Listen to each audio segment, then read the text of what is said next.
أغنى عازب ملكي في العالم. لن تصدق كم تبلغ ثروة الأمير هاشم بن عبد الله الثاني. سلطت وكالات الأنباء العالمية الضوء عن الأمير هاشم بن عبد الله نيل الملك عبد الله الثاني. يعد الأمير هاشم بن عبد الله من مواليد 2005، وتقدر ثروته حوالي 100 مليون دولار تقريبا.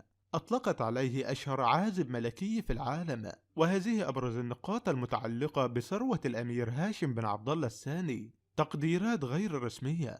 انتشرت على منصات التواصل الاجتماعي بعض التقديرات غير الموثقة التي تزعم وصول ثروته إلى نحو 100 مليون دولار، واصفة إياه بأشهر عازب ملكي في العالم.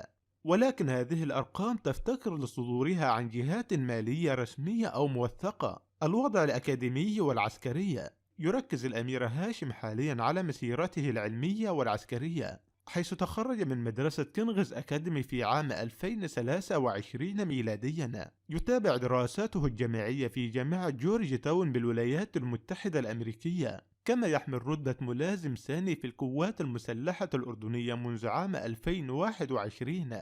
سياق عام. عادة ما يرتبط الحديث عن ثروات العائلة الملكية الأردنية بتقارير دولية أوسع، وذلك مثل وثائق بندورة، والتي نفى الديوان الملكي الهاشمي سابقا صحة الكثير مما ورد فيها. الأمير هاشم بن عبد الله الثاني مواليد 30 من يناير لسنة 2005، هو النجل الأصغر للملك عبد الله الثاني والملكة رانيا العبد الله، والشقيق الأصغر لولي العهد الأمير الحسين. يمثل الجيل الجديد من العائلة الملكية الهاشمية. تخرج من مدرسة كينجز أكاديمي سنة 2023. ظهر رسميا في مناسبات وطنية وعسكرية، كما أدى اليمين الدستوري نائبا للملكة. وهذه أبرز المعلومات عن الأمير هاشم بن عبد الله الثاني. الميلاد. ولد في 30 من يناير لسنة 2005، ويشترك في يوم ميلاده مع والده الملك عبد الله الثاني. الترتيب. هو الابن الذكر الثاني للملك عبد الله الثاني والملكة رانيا، ويأتي في المرتبة الثانية لولاية العرش بعد شقيقه ولي العهد الأمير الحسين بن عبد الله الثاني. التعليم. تخرج من مدرسة كينجز أكاديمي في مأدبة عام 2023. الظهور الرسمية. ظهر بالزي العسكري خلال احتفالات مئوية لدولة الأردن سنة 2021.